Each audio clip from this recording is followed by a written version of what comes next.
Throughout Operation Iraqi Freedom, the A-10 Warthog was the most well-known and feared plane in the U.S. Air Force. I think it was the best equipped Air Force and Army ready to fight that we could have. Its ability to work in close support with ground troops, to take out enemy positions and tanks, and to act as a spotter plane made it a linchpin in the victory over Saddam Hussein and his regime. We're kind of like the insurance guy up there, or the 911 force. When they need help, they call, and that's who they expect to be there. But for the vision of a handful of men, this aircraft was almost never built.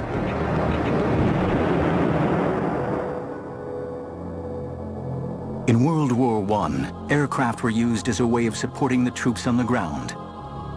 In facing down resistance, the planes were called in to either bomb or wipe out the enemy.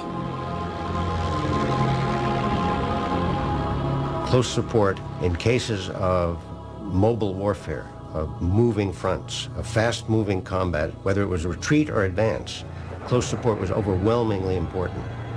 In those situations of battlefield chaos, where it's very hard to get good artillery support, suddenly airplanes become overwhelmingly important and overwhelmingly effective. During the Second World War, fighter bombers such as the Typhoon, the Tempest, the Mustang, and the Thunderbolt I were used in close air support roles very effectively. But one single aircraft was feared as the ultimate close air support machine. The German UK's 87 dive bomber, nicknamed the Stuka, and fitted with a screaming siren. It demonstrated the most effective use of close air support ever seen.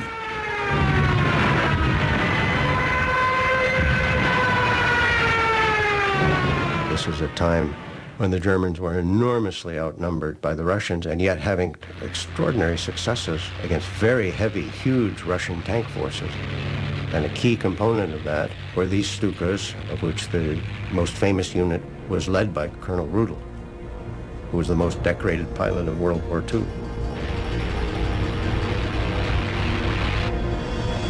Colonel Hans Ulrich Rudel's unit wreaked havoc on the Russian front, with Rudel himself destroying 511 Russian tanks. But with the defeat of Germany in 1945, the success of close air support was largely overlooked.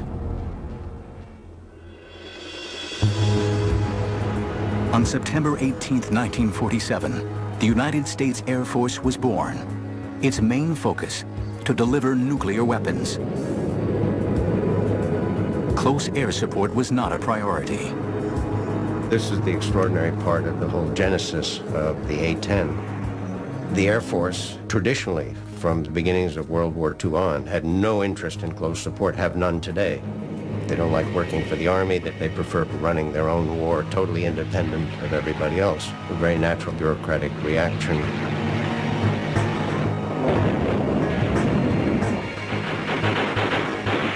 During the Vietnam War, the Air Force had to rely on aircraft such as the A-1 Skyraider to protect its ground forces. But what was clearly needed was an aircraft specifically designed to carry large bomb loads, absorb heavy ground fire, and fly for long periods at low altitude over the battleground. Taking the initiative, a group of highly skilled engineers at the Pentagon came up with the specifications for a close air support aircraft, with the hope that the Air Force would eventually see the light. We designed the airplane based on the close support done by these A-1 pilots. We used the experience of the Germans on the Russian front with Stukas, and we actually interviewed Colonel Rudel, who was still alive at the time. We used his experience very heavily in the design of the airplane. And we tried to shape an airplane that was directly useful in specifically support of Army troops in the field. A first in aviation history, the Air Force eventually initiated a competition for an aircraft to be specifically designed for close air support. When the request for the proposal on the A-10 came in, I immediately was assigned to work on the aerodynamics of that. Fundamentally, she was to be a close air support airplane, which was capable of knocking out heavy tanks, as well as operating from an unprepared short field of 1,500 feet. Fairchild-Republic took on the challenges of designing an aircraft unlike any ever built. The winning design would be a stable, straight-winged aircraft to allow for excellent lift and maneuverability. This combined with the General Electric's TF-34 turbofan engines, which would give it a high thrust for takeoff, and a low fuel consumption to enable the plane to have loiter capabilities essential for the role.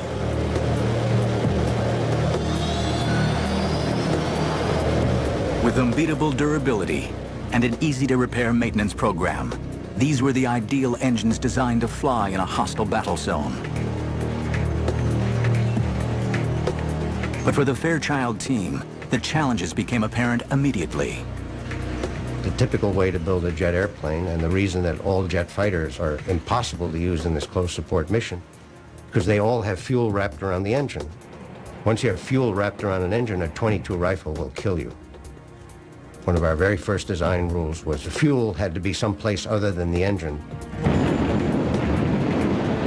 Not only was the fuel safely stored in the fuselage away from the engines, the fuel tanks also had unique built-in fire suppression capabilities.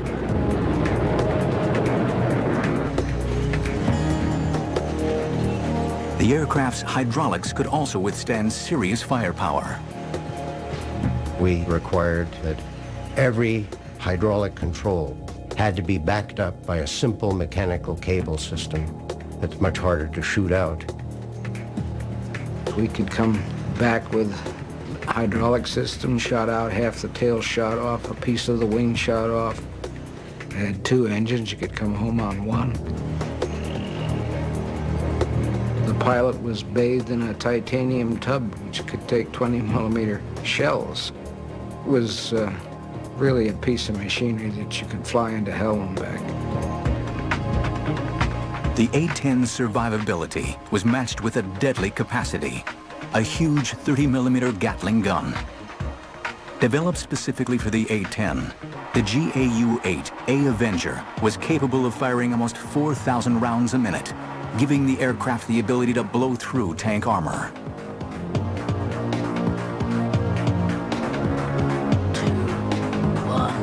Fire. She was designed primarily with that Gatling gun in the nose, and it was built to destroy anything that was considered an armored weapon on the ground.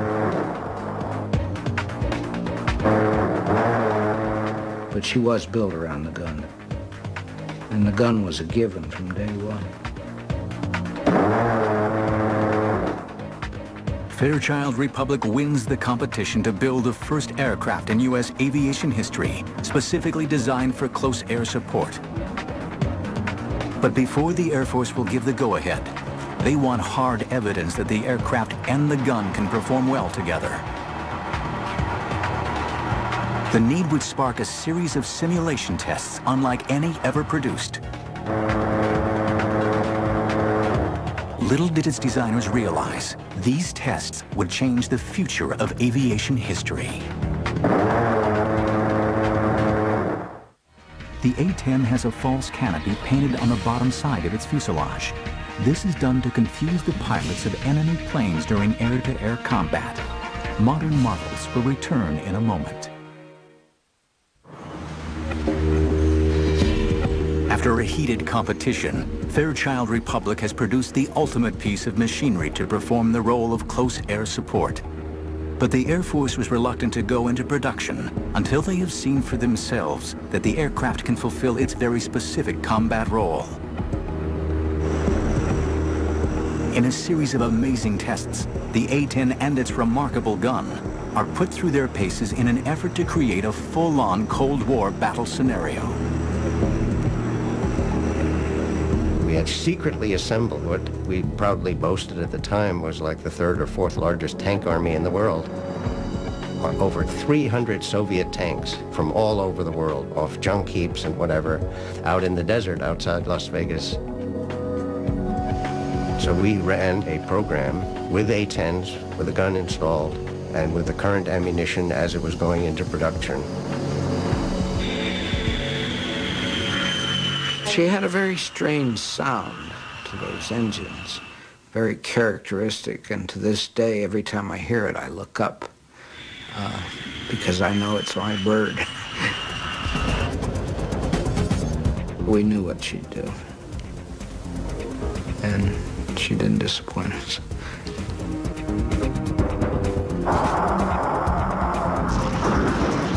And we did a meticulous series of tests, attack after attack, checking tactics, checking burst lengths, all these details to see how effective we were against tanks. We learned an enormous amount about it. The most important thing we learned was that this weapon had unprecedented effectiveness.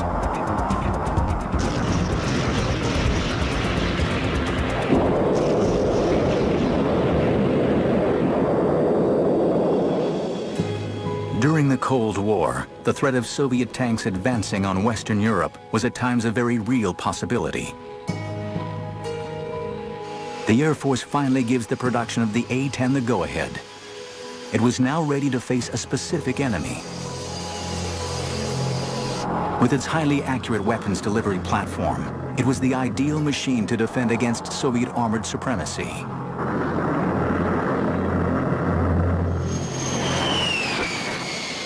The first A-10 arrived at Davis-Monthan Air Force Base in Arizona in October 1975. Immediately christened the Warthog, the A-10 was admired for its simplicity and ruggedness, rather than its good looks. It's kind of an ugly only a mother could love is probably the way most of us describe it. It's that ugliness is what makes it so tough. It's very rugged. People can compare it to like a Jeep or a Hummer or something like that. It's thick, it's big, everything about it is boxy, and it looks very strong and sturdy. It's almost guaranteed to bring the pilot back alive. But with a top speed of only 420 miles per hour, high-set twin engines, and squared-off slab-like wings, the A-10 was a far cry from any streamlined jet. It's pretty awe-inspiring. It was so much bigger than the aircraft I'd flown in pilot training. It felt huge and it felt big getting into it. And it was also intimidating just because first time you fly the airplane, you're by yourself, but it was definitely exhilarating at the same time. The single-seat cockpit is surrounded by a large bubble canopy to provide all-around vision and a bulletproof windscreen. I love single-seat cockpit. That's one of the reasons that I was enticed by the A-10. No one looking over your shoulder, no one telling you what to do. You put the aircraft where you want to do it and you employ it in the fashion that you want to employ it. It's all personal, and you are the master. I think the first time that was one of the things that surprised me. It took itself right off the runway for the most part. Once it hits the speed it wants to fly, it just lifts up and away. And I think it probably has to do a lot with the big straight wing, positive camber on the wing.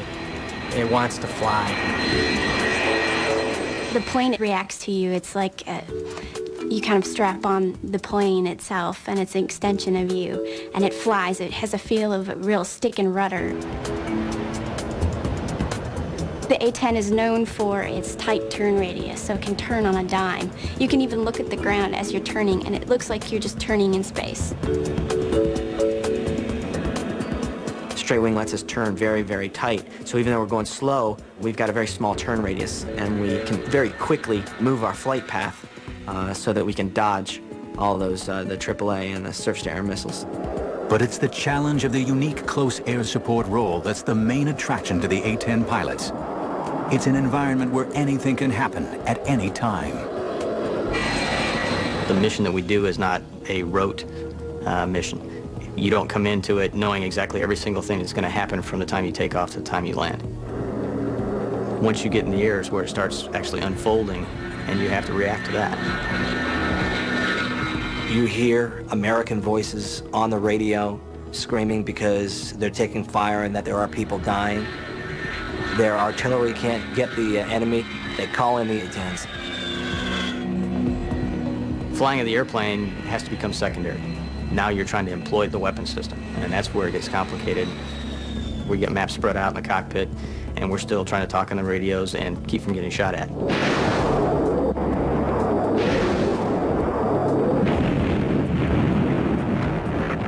You know, we consider ourselves the last gunfighter that's really out there, because when you go into battle and it's a close-in cast fight, the #1 weapon of choice of an A-10 pilot is going to be their gun. The weapons delivery system incorporates a heads-up display, or HUD, that provides the pilot with the references for flight control and weapons employment. It's incredibly accurate for a gun system, and probably one of the most flexible weapon systems in the world. It's just point and shoot, just like you'd imagine a revolver in your hand. You point it where you want to shoot it, you pull the trigger, and that's where the bullets are going to go. When you roll in and you pull the trigger for the first time, you get excited and the adrenaline starts pumping through, and I had the biggest smile on my face. What a feeling shooting the gun. I mean, the whole airplane shakes. The first time I fired the gun, you know, I had to come off the trigger because it scared me, because I couldn't believe something like that could come out of the front of the airplane, all the flames, the smoke. This 30-millimeter bullet is the size of my forearm, and that smell of gunpowder, you get that in the cockpit after you fire the gun, and it's just incredible. You get a little bit of a high from it, I think, sometimes. It smells like victory. But it would be some time before the pilots would use their guns in anger. With the ending of the Cold War, the tank fleets of the Warsaw Pact no longer seemed like a threat.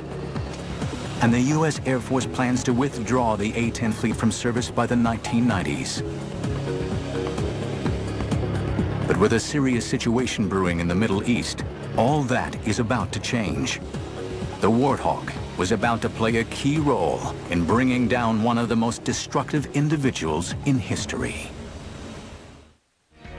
Fuel for the A-10 is held in a self-sealing compartment that's protected by internal and external foam. This holding cell will automatically repair itself if hit by a bullet of up to 23 millimeters in size. Modern marvels will return in a moment. In September 1980, Iraq invades Iran, beginning one of the longest and most destructive wars of the 20th century.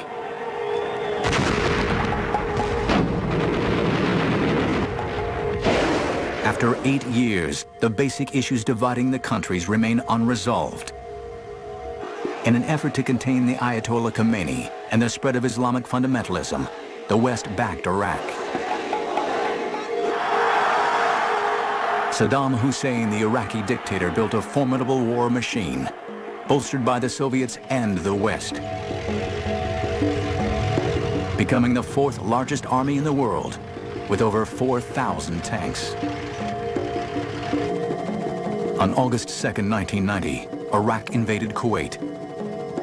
For 15 years, the A-10 waited for the chance to justify its place in the Air Force's arsenal. For the Warthog, it's now make or break time. When the first Gulf War started and our squadron deployed down there, approaching that time period, the Air Force was considering getting rid of the airplane. It wasn't until the Gulf War came around we proved the fact that we are a capable cast platform.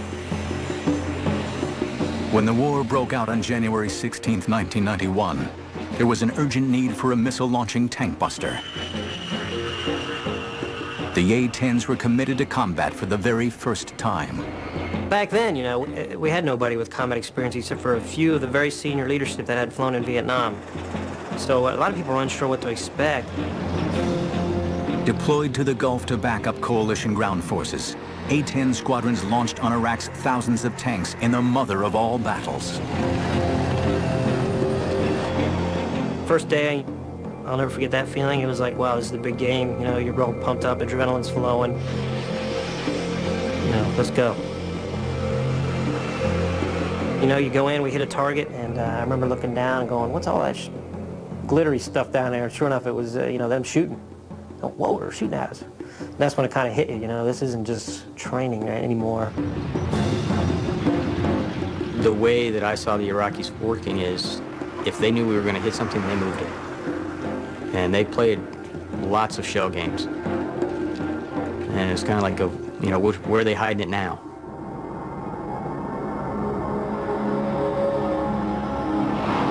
By February, the coalition air forces appear to be dominating the skies, and the A-10 is seemingly invincible. And we're feeling pretty confident. You know, if you survive your first 10 combat missions, your chances of surviving the war go up significantly. Major Rob Sweet was on his 30th mission for Desert Storm. On February 15th, he was the wingman in a 2-ship mission launched deep into Iraqi airspace. It was a little far into Bad Guy Land for an A-10. It was about 100 miles past the border where good guys were. And my flight lead, who was obviously a lot more experienced and wiser than I was a little concerned about the mission. With the Iraqis' ammunition running low, Saddam's forces were being more selective about their targets and sought to maintain a higher strike rate.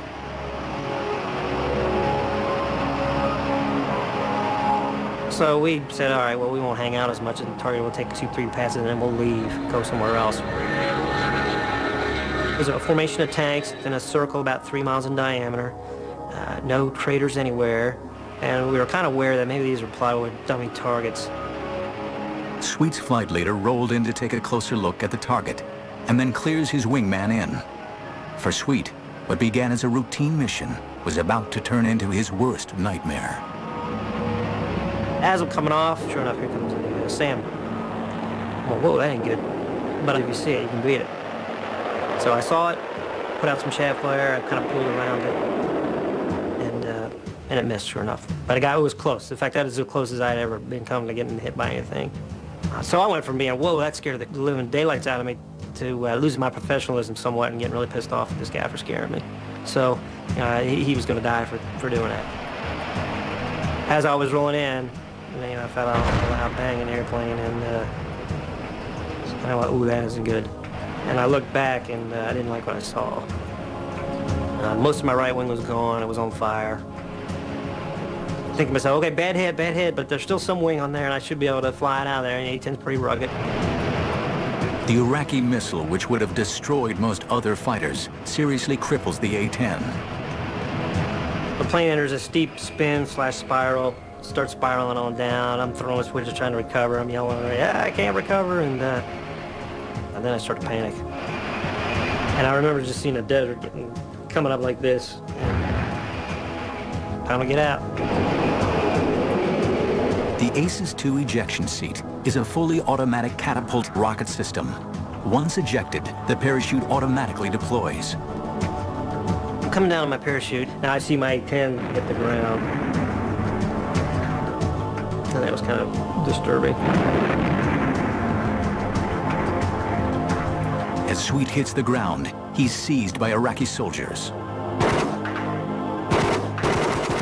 You know, they were on me before I even had a chance to roll over. And then it was their chance to get some payback. And so I got the crap beat out of me, basically.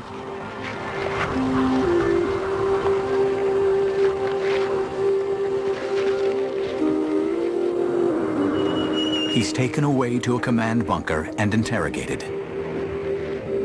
I thought I was going to get shot at any moment, you know. It took me about 3 days to figure out that, hey, they weren't going to just arbitrarily execute me. It was worth something to them, propaganda or intelligence or something.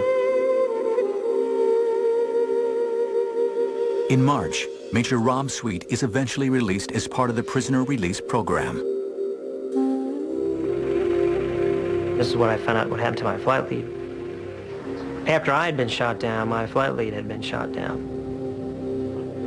And it turns out he never got out. Lucky to be alive, he spent 4 months recovering from his ordeal.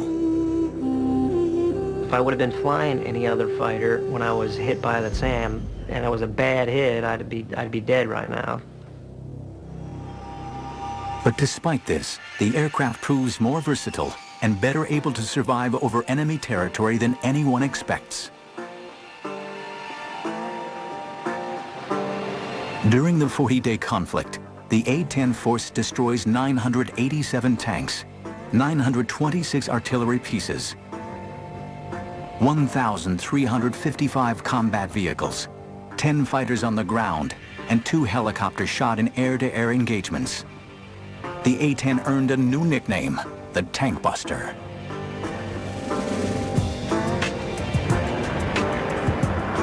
The result confounds all those who questioned the need for a dedicated ground support aircraft. Flying a staggering 8,500 missions, A-10s are responsible for more than half of Iraq's losses of military equipment in Operation Desert Storm.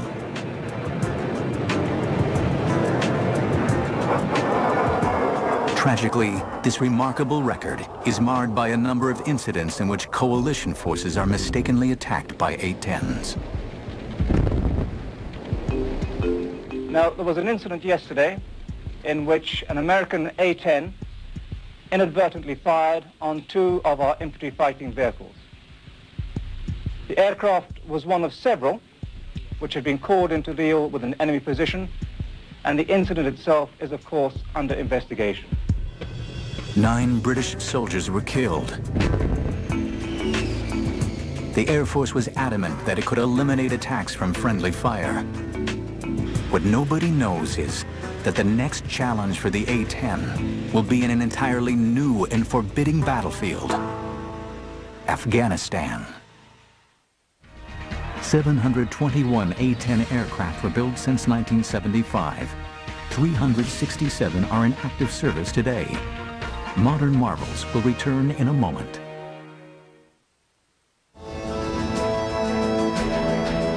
The A-10 proved itself a success in Desert Storm. But for this aging aircraft to remain integral to the Air Force attack plan, it would have to meet the constraints of an ever-changing battlefield. The A-10 got quite a few upgrades. No new engines or anything like that, but more avionics upgrades. We were able to incorporate systems that had come online, the global positioning satellite systems. The A-10 was the first fighter to fully integrate with the night vision devices. The whole cockpit is modified to use night vision goggles. We've been training with them longer than pretty much any other fighter community, and we've gotten very good at it. The A-10 is destined for a new mission. On September 11th, 2001, the war on terrorism begins. Our response involves far more than instant retaliation and isolated strikes. Americans should not expect one battle, but a lengthy campaign, unlike any other we have ever seen. The Warthog strengthens Operation Enduring Freedom, spearheading urgently needed around-the-clock cover for ground troops in Afghanistan. For the crews of the A-10s, it was like nothing they had ever seen. We arrived in Bagram. I reported to my commander and I said, "Boss, this has got to be the scariest place on earth."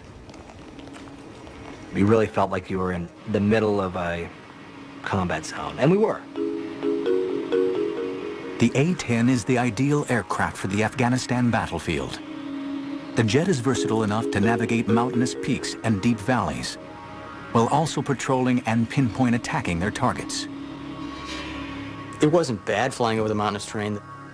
The bad part was if I ever had to get out of the airplane, there's a lot of snow down there. That's not a good place to be. Going from a nice warm cockpit down into the snow is not an idea that I want to have to fulfill. The airplane, higher altitudes than what we normally would fly, just because of the heights of the mountains over there. We were able to go places that the other fixed-wing assets may or may not have been able to get in very well. And we definitely went places that the helicopters couldn't get in.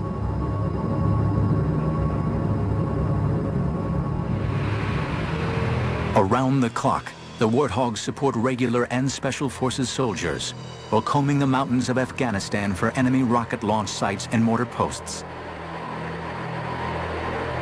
As its pilots soon realized, every mission would test their training and their wills to the limit. We showed up just past dark and got a brief, was handed a set of maps, and was told, hey, there's a lot of ground guys who are in trouble. Go out there and do what you do.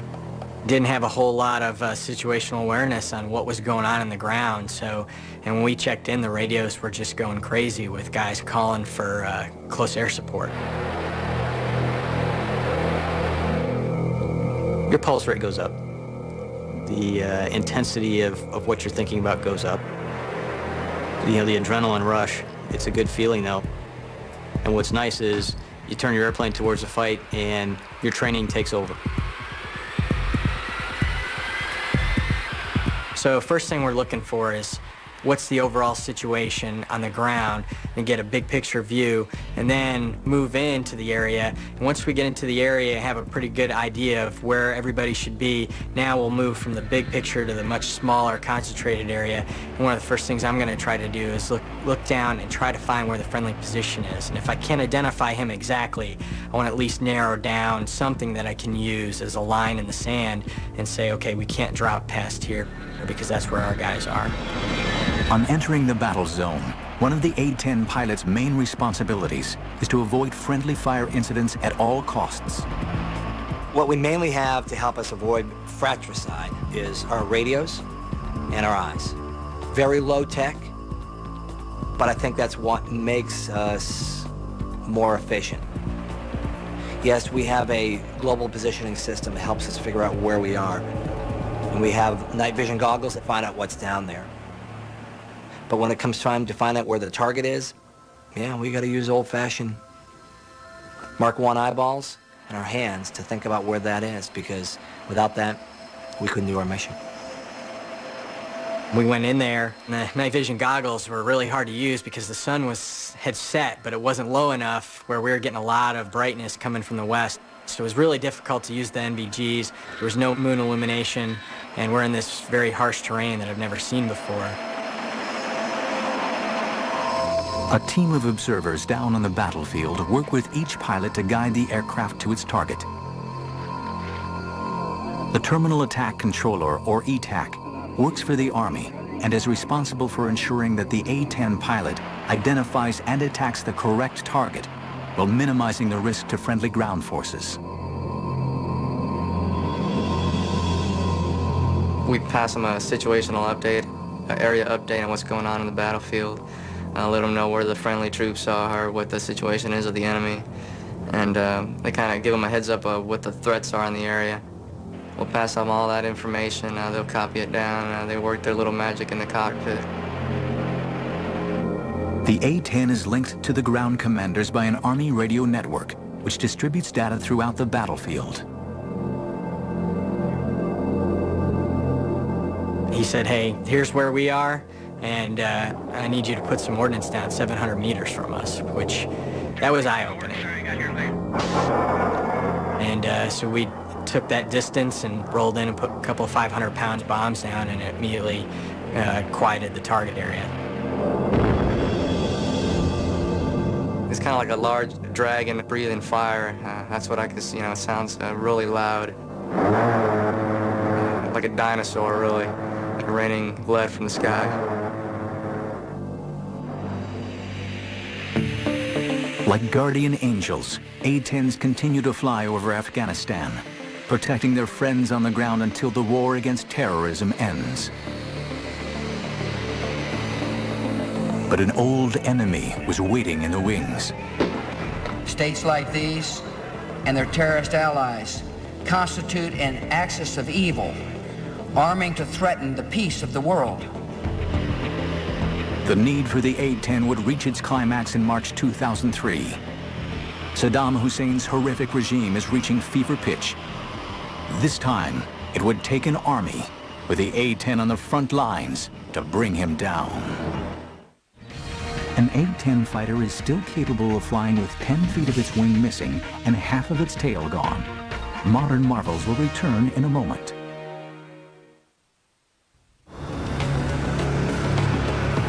March 2003. Saddam Hussein's forces are about to come head-to-head with the A-10 tank buster as it once again prepares to fly over the battlefields of Iraq. The coalition forces mean to end the regime of Saddam Hussein for good. The Warthog has come a long way since the last desert battle. By the time the second Gulf War, the Iraqi freedom comes along, pretty much every airplane had been modified to improve the weapon's accuracy. The AGM-65 Maverick missiles are highly accurate, carrying warheads specifically for targeting heavy armor. Infrared imaging guidance enabled them to shoot moving targets at night. Combine these with the already large weapons load and the special laser targeting pods, and the Warthog is better prepared than ever for its deadly role in Iraq.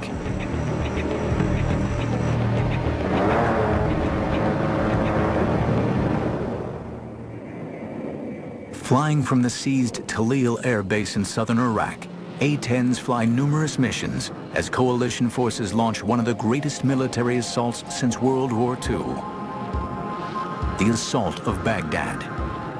For the A-10 crews, it would be the challenge of a lifetime. We were flying up towards Baghdad. We were excited to go up there, but the hair on the back of our necks was standing up, and your heart was beating really fast. I actually said a lot more prayers stepping into the cockpit that day. There's all those different emotions running through your mind, and you're saying, please, let me do what I'm trying to do and do the right thing. Calling the Warthogs to their targets is another essential member of the ground command team, the Forward Air Controller, or FAC. A-10 pilots take turns to carry out this job, using their specialist knowledge of the mission in the air to coordinate with the soldiers on the ground. We go to a battalion, and we speak Air Force to the Army. We make sure the no fratricide occurs. Air Force doesn't shoot the Army, Army doesn't shoot the Air Force. Keep them deconflicted, but then secondary to that is make sure that those A-10s affect the battlefield for the Army. Everyone's talking, just trying to get permission to actually execute the attack. And those sound like simple questions, and it just sounds like, pick up the phone, ask, but when you're asking one airplane who's relaying to another guy who's probably, 400 or 500 miles away, sitting in a room somewhere, it takes time. And, oh, by the way, every aggressive fighter pilot in Iraq at this point is making the same phone call, trying to get permission. Thanks for the work, sir. You got your lead. The FAC is the A-10 pilot's first point of contact on arrival in the area. Part of his role is to provide the pilot with the target coordinates with pinpoint accuracy. It sounds cold-hearted, but it's very systematic, They tell us the targets, we find the targets, we kill them, we report it's killed, next target. And it just goes, next target, next target. On arrival over the battlefield, the A-10 pilot often has to use basic technology to locate exactly where the target is. In pilot Eric Yehemowitz's case, an Iraqi missile site. I went down with the binoculars and was searching the target coordinates. The 6 missile launchers weren't where they were supposed to be. So it took me a little while to search the area. The Iraqis had moved them probably about half a mile to a mile away. I'm thinking to myself, okay, I don't know if that radar operator sees me with that missile, but I see the target next to it, and it was just an awesome feeling. Your focus then, all of a sudden, is into this one little area is what you're looking at. As you roll down, pilots call it the chute, or when you roll in to employ, that's it, the whole world melts into just this little area. And I was able to lock this thing up and fired that missile, and it came screaming off the rail. From over 17,000 feet, the long-range 300-pound launch and leave Maverick missile travels to its target. For Yehemowitz, the seconds seem to go on forever. I'm waiting, and I'm thinking, oh man, the missile went stupid. It went flying into Iran. It should have hit by now, and I'm like, oh man, I'm in trouble. It just felt like an eternity. It is surreal. You're so far up, it's hard to hear anything on the ground. You're so used to hearing the jet. It's like the white noise of having a fan in the background. But then all of a sudden, boom, just a massive explosion, and it is total elation. Now I know I got him. You pull off, get a little more altitude, and then turn back and take a look. And it's a little fire show for you. It's just so professional, it's unbelievable. There's not a lot of hooting and hollering, and it's not like Top Gun, people screaming, yeehaw. It's war, and people are dying, and everyone knows it. We're sitting on the edge of our seats, concentrating that we don't get shot down for once, and then that we don't hurt the wrong people. Going in there, I said I have 2 objectives. 1, 0 fratricide, 2, affect the battlefield. And they were in that order. My number 1 goal was to prevent fratricide. Knowing where their friendly forces are is paramount if the A-10s are to protect them. and losing sight of troops on the ground can lead to mistakes or deadly friendly fire. As a fighter pilot, that's our first job, to find out, is there anyone out here that we don't know about? You know, it comes down to a fight with friendlies nearby. Weapons release is going to be authorized by the guy on the ground. So you have to have that warm fuzzy, that you've got the complete picture, that you know these are friendly troops, those are enemy troops. But even with all the advantages of modern technology, relying on this alone can seriously jeopardize the troops on the ground. Yes, there are technological ways. There are also old school ways, giving a good talk on, making sure you're confirming with that aircraft that he really does see the friendlies. There's 1,000 ways to make sure that he's looking at the right thing and you all are on the same page of music. And I used every single one of them, because I'd rather drop 0 bombs and have 0 fratricide than drop 1,000 bombs and have 1 be on a friendly position. Despite the fear of horrific friendly fire accidents, the feeling of flying the plane is the love of every hog driver and the reason for signing up. It's no race car, you know, it's not the Porsche, you know, it's not even a pickup truck. In such a neat airplane, because I feel like I'm flying with the seat of my pants.